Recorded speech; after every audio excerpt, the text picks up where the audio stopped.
Stephen King is one of the most prolific and influential writers in modern literature. With 65 novels and more than 200 short stories written in a career that has spanned over half a century, American literature, and especially horror, has been shaped by King's books and the many film and TV adaptations that have sprung from them. From the high school horrors of Carrie to the interdimensional epic of The Dark Tower, and up through modern mysteries like Mr. Mercedes, King's stories have a breadth and scope that have created generations of constant readers. But King's defining novel, and one that encapsulates as many themes, eccentricities, strengths, and weaknesses, may be The Stand. An apocalyptic novel detailing the death of the world and the battle over its future by a handful of survivors. The Stand was originally published in 1978 and has stayed one of King's most beloved books. And while the story of the followers of Mother Abigail and Randall Flagg's war against each other for the future of the world has been adapted 3 times, 2 TV series and a comic book series, nothing has truly touched the original novel. It's probably not surprising to hear that I'm a huge Stephen King fan, and even before I began reading his books as a teenager, the ways in which his novels and the many adaptations of them influenced culture means that I couldn't even tell you when the first time I heard of Stephen King was. It's impossible for me to pick a favorite Stephen King book, but The Stand is truly special to me. It's so special, in fact, that I bought a used copy of the first edition from a wonderful used bookstore last year. And what truly makes The Stand special is that it's impossible to categorize. Yes, it's horror, but it's also a religious parable, a commentary on America, and a sweeping frontier epic.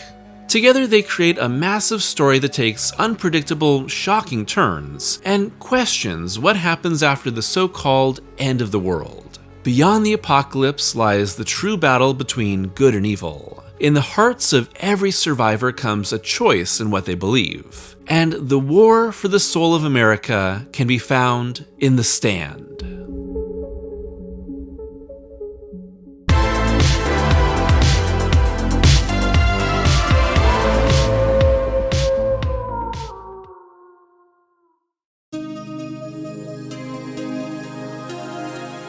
The word prolific doesn't even begin to describe King's career as a novelist. Ever since the publication of Carrie in 1974, King has published a new novel almost every year, and that doesn't include screenplays, short stories, or the many different works published under his short-lived pseudonym of Richard Bachman. But The Stand is only King's 4th published novel. And while King is quick to demystify the writing process and attribute his work to a regimented, highly focused schedule, there are some critical influences that help to understand this apocalyptic fantasy. According to King's 1981 nonfiction discussion of horror, Danse, Macabre, The Stand was heavily influenced by a series of real-world events when he and his family were living in Boulder, Colorado. At the time, King had attempted to write a fictionalized telling of the kidnapping and indoctrination of actress Patty Hearst by the Symbionese Liberation Army. That novel soon fell through, but its larger ideas became entwined with the news of the US military accidentally spilling the weaponized nerve agent VX in Utah, which killed 6,000 sheep. A stroke of comparative luck, as news reports suggested that if the wind had blown in a different direction, nearby Salt Lake City would have been poisoned en masse. And finally, King heard a sermon preached over a local Christian radio station where the pastor focused on a phrase: "Once in every generation, the plague will fall among them." King, never one to pass up on some juicy, horrifying ideas, wrote down the phrase and tacked the piece of paper above his typewriter. The spill also reminded King of George R. Stewart's book, Earth Abides, where a man survives a world-destroying plague because of a well-timed snakebite. Soon, the pastor's plague, the spill, and the SLA kidnapping all intertwined in King's mind. The world comes to an end, but everybody in the SLA is somehow immune. Snake bit them. No more gas shortages, no more Cold War, no more pollution, no more alligator handbags, no more crime, a season of rest, a dark man with no face. These were the phrases that set King off down the road toward The Stand. And over the next 2 years, the author crafted a wide-ranging tale of the end of the world and everything that comes after. By dawn, they were running east across Nevada, and Charlie was coughing steadily. Beginning on June 13th, 1980 in the original version and eventually updated to 1990 in its re-release, an experimental superflu virus is accidentally released from a US military lab, killing everyone inside the lockdown compound except for one guard who's able to escape with his family. And while our soldier seems to be the luckiest guy in the world, the truth is that he, his wife, and his baby have been infected with a plague that will come to be known as Captain Tropes. On the run from the military, the family makes multiple stops across the southern United States, unwittingly infecting countless people with the hypercontagious disease, before eventually dying in front of Stu Redman, a Texan and one of the main characters of the novel. Really, the first 300 or so pages of The Stand are focused on the spreading of the disease, with King hopping around America to document the fall of the world. To me, it's the flat-out scariest part of the novel because it all feels so real. And while King uses some chapters to flit around doomed groups and outbreaks of violence, most chapters of Book 1 of this 3-book novel are told from the perspectives of the immune people who will come to be our main characters. Stu Redman, one of the first people exposed to Tropes and the first known immune survivor. Stu is held and monitored by the government and escapes when everyone else in the lab dies. Stu is the everyman of the story and a strong leader in any group he finds himself in, as he helps to found the Boulder Free Zone. But most important is his romantic relationship with Franny Goldsmith. Pregnant from her ex-boyfriend, Franny loses everyone in Algonquin, Maine except for Harold, who is obsessed with her. On the way out of Maine, Franny eventually meets and falls in love with Stu. Together they form the familial backbone of the novel, and the question of whether Franny's baby will be immune to the superflu will dictate if humanity has any future at all. Larry Underwood, a musician who has just gotten his first big break as his single Baby Can You Dig Your Man, starts climbing the charts as Captain Tropes spreads. On the run from drug dealers and debt in Los Angeles, Larry heads home to New York to live with his mother, but the brutal Captain Tropes death of his mom, the overdose death of fellow survivor Rita, and his rising guilt over his selfishness push him onto a path to redemption. Larry's an extremely complex individual and my favorite character in the book. Lloyd Henreid, a lifelong criminal arrested on a crime spree, Lloyd is left to rot in a Phoenix prison as everyone else dies. But Lloyd is saved by Randall Flagg, turning him into his ever-loyal second-in-command in Las Vegas. And while Lloyd is a killer, he's not a simply evil man. Instead, he's the representative of many men and women who abandon their morals and follow Flagg in exchange for safety and power despite knowing the man they follow is pure evil. Nadine Cross, the destined dark bride of Flagg, Nadine has sensed that her destiny is to be with the Dark Man since she was young. As such, she's saved her virginity for him, suppressing an inner darkness that first lets her join the Boulder community before pulling Harold to the dark side and betraying the forces of good, only to soon regret joining Flagg. The Trash Can Man. Birth name Donald Elbert, Trash is a schizophrenic pyromaniac hated in his early years, given electroshock therapy, and running wild across the country after the plague. Trash is called to Las Vegas by Flagg and searches for new weapons to be used to conquer Boulder and beyond. And Nick Andros, a deaf-mute drifter from Nebraska, Nick has it pretty rough from the get-go, getting jumped by a bunch of assholes in Arkansas just as the plague is beginning. But Nick is a compassionate and smart man, taking care of the men who attacked him in the local jail as the town slowly dies. He's also the most directly connected to the spiritual side of the world outside of our two arbiters of good and evil, becoming the seemingly chosen leader of Boulder. But King takes his time in revealing his hand. The Outbreak was only the beginning, and a story that once seemed like a tale of humanity's hubris destroying itself is revealed to truly be a dark, modern fantasy through the introduction of two critical characters, Mother Abigail and Randall Flagg. Mother Abigail is 108 years old and the owner of a farm near Hemingford Home, Nebraska. Abigail Fremantle is a woman of faith who comes to realize that God has chosen her to lead the battle against evil. Abigail appears to the survivors in their dreams, guiding them to her home and then traveling with them to found Boulder as the bedrock of a new society. But she's also physically weak and near death, an encapsulation of how the side of the angels in The Stand must rely on their faith instead of their strength, and the opposite of Randall Flagg, the true villain of The Stand, Also known as the Dark Man or the Walking Dude, Flag is an antichrist-like figure draped in American style and the embodiment of pure evil that has no origin, has existed forever, and is immensely powerful. And while Flag didn't cause the plague, he takes full advantage of it, waiting for so long to finally take full power as the world falls, turning Las Vegas into his stronghold and drawing the corrupt to him as he amasses an army to spread across the globe.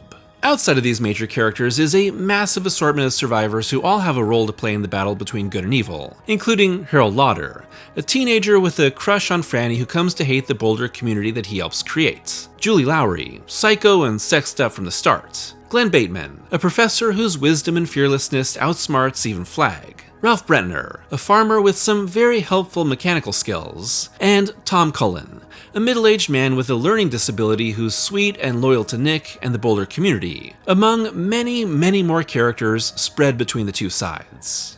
One of the strengths of The Stand, and what makes King's novels so enjoyable overall, is that while there is a larger narrative that propels the actions of the characters, what we're really here to understand and take in is the choices and experiences of every character involved in this larger story.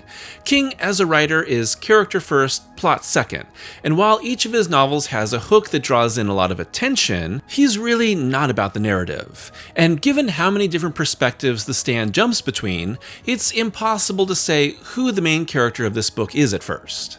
And given all those character descriptions, you might notice some unfortunate stereotypes. Tom's disability is drawn very, very broadly, turning him into a simpleton whose quiet mind connects him with God and makes him unreadable to Flag.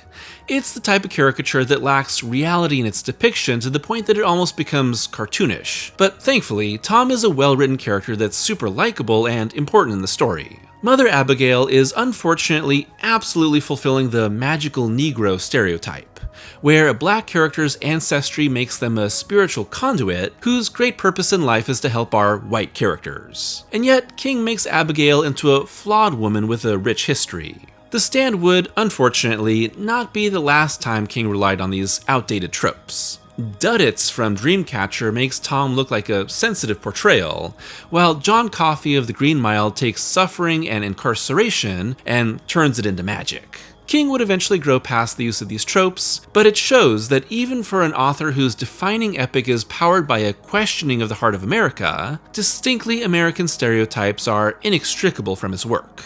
There are 4 distinct types of story that The Stand shifts between. The world-destroying plague apocalypse of the first 250 or so pages and 30 chapters. The wandering of our survivors as they form into groups spread out across America in the next 400 pages and 20 chapters. The founding of Boulder and the hard work needed to turn the town back into a working society, as the happenings in Las Vegas are hidden in the following 300 pages and 10 chapters. This is where the book struggles a bit. And the journey of our 4 men chosen by God to confront Flag while we see Las Vegas and the Dark Man begin to falter as their own society crumbles in the last 200 pages and 18 chapters. No one can tell what goes on in between the person you were and the person you become. No one can chart that blue and lonely section of hell. There are no maps of the change. You just come out the other side. Or you don't. One important note to consider when discussing The Stand is that King's original manuscript was more than 1,200 pages long. But when the author turned the text in to publisher Doubleday, the company's accounting department warned that its size would make publishing too expensive for its then set price of $12.95. As a result, King took approximately 520 pages out of his manuscript, reducing the first edition to 823 pages. It's still a massive tome, but one that turns much of the story into a leaner and faster experience. Really, when comparing the first edition to the eventual unabridged version, which was released in 1990 and stands at 1,152 pages, the difference is a matter of many, many small cuts to push its characters faster along their journey. Some restored scenes, like Nick and Tom hiding from a tornado caused by Flag, aren't necessary but are incredible pieces, even if they don't change much. Really, the biggest chunk cut out of the book is most of Trash Can Man's journey across America and his partnership with the disturbing greaser known only as the Kid. King's motivation for restoring the complete version of The Stand was simple: to give fans the complete story they'd heard about for years, with King drawing from 3 different existing texts to pull together the complete and uncut version, although there was still plenty of edits made to make that a more smooth-flowing story. In the decades since, the completed version has really been the de facto version of The Stand that you can find in bookstores everywhere. And I really think it's the increased popularity of The Stand caused by this new version that led to the 1994 TV miniseries finally being made. There were times when I actively hated The Stand, but there was never a time when I did not feel compelled to go on with it, said King. Even when things were going bad with my guys in Boulder, there was a crazy, joyful feeling about the book. I couldn't wait to sit down in front of the typewriter every morning and slip back into that world where Randy Flagg could sometimes become a crow, sometimes a wolf, and where the big battle was not for gasoline allocations, but for human souls. Like the majority of King's works, The Stand is full of detours and diversions that chase characters down rabbit holes, veer off the road to explore the backstories and relationships of various characters, and develop many different dynamics that make up our 2 opposing cities. And this might frustrate some readers. Yes, The Stand is about the battle between good and evil, but it's also about the challenges of constructing a society after the world has fallen, the choices each person makes in how they rebuild that society, and the true dangers of the world that lie just on the edge of town, which can no longer be ignored when the comforts of the modern world are all stripped away. But the true connecting theme throughout every aspect, every shift in the story, and every challenge is that despite the world coming to an end, and giving the remnants of humanity the chance to build something better, both the forces of good and the forces of evil return to the old ways, the old tools, and the old conflicts. In Vegas, despite being lorded over by pure evil, the town is run as a teetotaling, highly regimented society restoring power and amassing weapons for the sake of conquest. In Boulder, despite being brought together by God's will, the people restore the same old social constructs and rules in the hopes of going back to the way things were. An act akin to the Israelites building a golden calf while Moses receives the 10 Commandments from God. Likewise, they're punished. Given how many goddamn books King writes every year, it seems like writer's block is never an issue for the author, but The Stand turned out to be one of the most challenging books to write in his entire career. With our heroes slowly restoring Boulder's power, safety, and sense of community, while the villains of the piece recede through most of Book 2, The Stand seems to tread water for hundreds of pages. And it seems that way because, well, it kinda does. There's plenty of good bits throughout this section, and it's really where we see how people like Larry, Harold, Franny, and Stu either embrace a role in the light side or give in to Flagg's evil. But behind the scenes, King was struggling with how he could move his story forward into its final conflict as the cast and scope of the book continued to balloon. In his memoir On Writing, King reveals that after about 500 pages, he hit writer's block that went on for weeks. The threads had come to a loose end, the cast had grown too big, and the forces of good had become complacent as they started up the same old technological death trip. What had stopped me was realizing, on some level of my mind, that the good guys and bad guys were starting to look perilously alike. And what got me going again was realizing the good guys were worshipping an electronic golden calf and needed a wake-up call. A bomb in the closet would do just fine. King's solution? A bomb planted by Harold and Nadine targeting the Boulder leadership group, and that kills Nick Andros, suddenly removing God's chosen leader from the board, and a character that is quietly receded to the background as the novel became complacent, and compelling Mother Abigail to send Stu, Larry, Glenn, and Ralph on foot to Vegas for a final stand with her dying words. All this suggested to me that violence as a solution is woven through human nature like a damning red thread, said King. That became the theme of The Stand, and I wrote the second draft with it fixed firmly in my mind. The Stand doesn't conform to any predetermined shape or cliché. Despite the growing conflict, the battle isn't decided in some massive war or fistfight. Instead, King aims to create a sweeping fantasy epic akin to Lord of the Rings. But instead of being set in the distant past and featuring all manner of dwarves, elves, orcs, and goblins, it takes place in our modern world, with regular people making tough choices between life and death, and the only true supernatural figure being a single unknowable man who can only be defeated by faith. And faith plays a massive role in The Stand. It's no mistake that in his introduction to the revised book, King calls the novel a tale of dark Christianity. While Randall Flagg is essentially the devil, let's not worry too much about his appearances in other King novels like The Dark Tower and The Eyes of the Dragon. Although they're essential for fans wanting to dive deeper into King's universe, there's no angel that's his match in power, just people that falter in their faith. Randall Flagg is a very real, very terrifying figure of evil that kills countless people as he builds his army. But there is no sign of God besides some small moments of the divine, and the realization at the stand's climax that every piece has been moved into place for a purpose. Everything that doesn't align with this purpose is bound to fail, as we see in the dark fates of the spies sent out from Boulder. And so, the battle for the world isn't fought in epic showdowns or intense shootouts, but in people choosing to step out in faith and believe that their Christ-like sacrifice will save the world. Stephen King has a reputation of being an author that can't write good endings, but here's a hot take. King has countless great endings to his stories.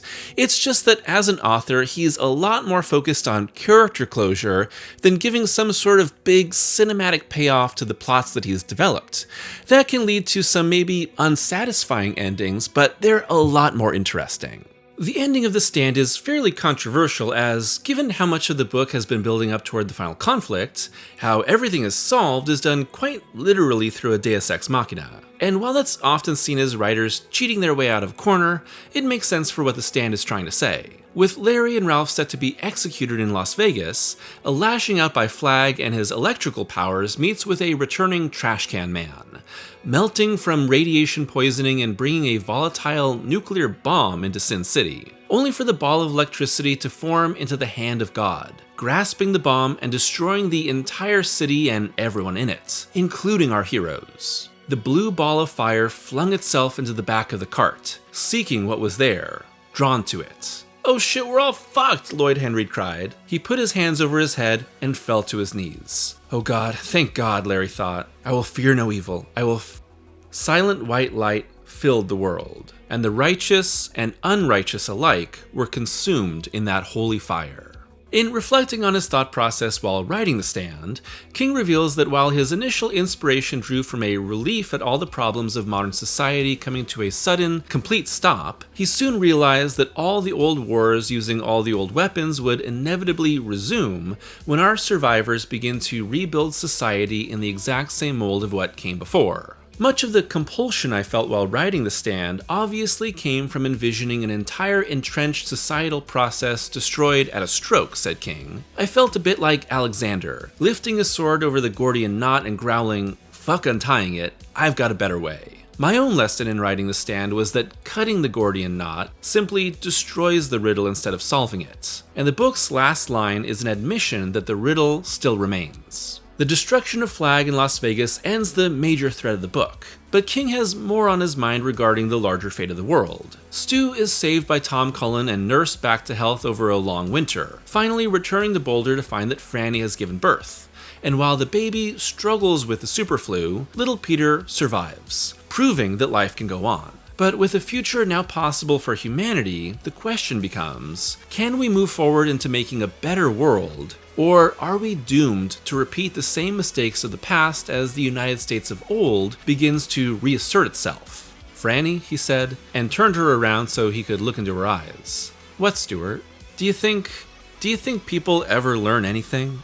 She opened her mouth to speak, hesitated, fell silent. The kerosene lamp flickered. Her eyes seemed very blue. "I don't know," she said at last. She seemed unpleased with her answer. She struggled to say something more, to illuminate her first response, and could only say it again. "I don't know."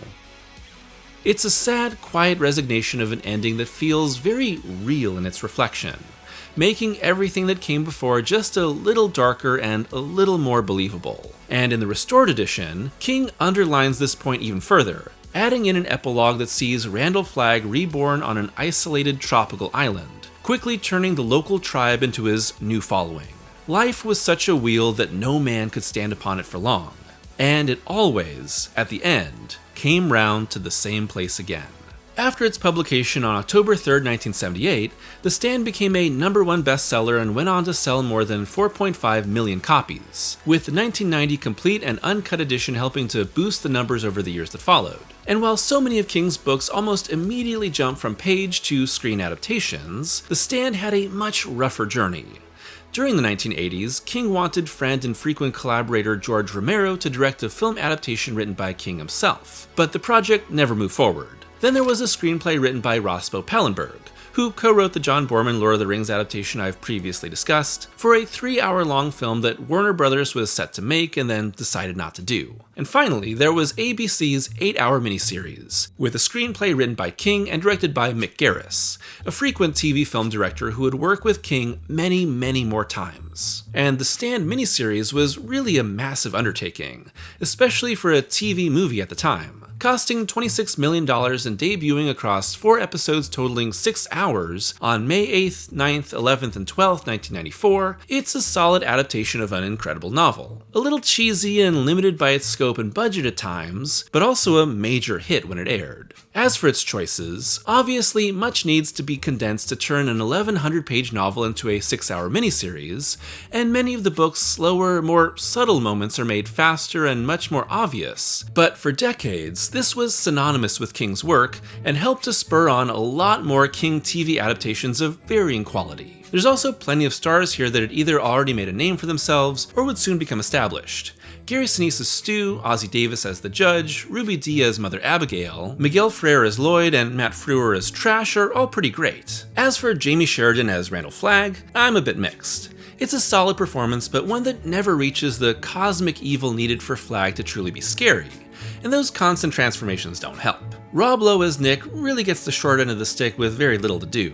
Molly Ringwald as Franny is also here. But aside from some understandable trimmings, it's a fairly faithful adaptation with King as the writer. It's just impossible to completely capture the complexities of the novel. Skip ahead to the 2020s and you have several cancelled adaptations, including a Warner Brothers film adaptation by director David Yates and screenwriter Steve Kloves, who made a lot of Harry Potter movies together, and a plan for a multi-film adaptation. Ben Affleck and Scott Cooper were both briefly attached to adaptations, and Josh Boone was planning on writing and directing an adaptation that would have been an 8-part Showtime miniseries that leads to a feature film finale. That kind of thing never works. Stop trying it, it's not going to get made. And finally, we got the 2020 10-hour miniseries on Showtime and CBS All Access, with Josh Boone and Benjamin Cavill developing the show. And, well, nobody liked it, and it pretty quickly faded as the lesser of the 2 TV adaptations, with strange changes, a non-linear structure, and poor performances essentially pissing both existing fans and new viewers off. Will there ever be another adaptation of The Stand? I'm sure it'll happen at some point,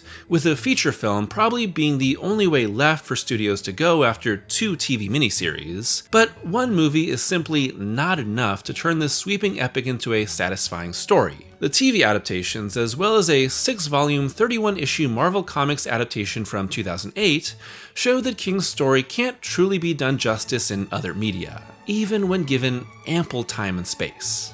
Even here, in coming to the end of this discussion on The Stand, I realize that there's so many things that I haven't even touched on. The terrifying journey through the Lincoln Tunnel, Nadine's tragic relationship with Randall Flagg, the ways King uses his omniscient narration to suddenly leap forward in our discussions of what's going to happen to these characters on their journey in just 1 or 2 brief sentences that land like a tragic bomb right in the middle of our happy narrative. No single discussion can do this massive journey justice. That's because there are multitudes layered throughout The Stand. Moments of horror, great tragedies, small victories, good and evil that lie just beneath the surface of the world, and the struggle to survive. All hidden in this dark chest of wonders, as King calls it in his dedication to his wife Tabitha. Open it and take a stand.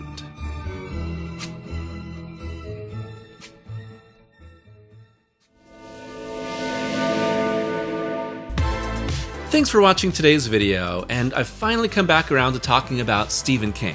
You may have seen a video that I made on Stephen King's Christine and John Carpenter's adaptation of it a few years ago, and it's always been my intention to not only talk more about Stephen King, but make more book-focused videos as well.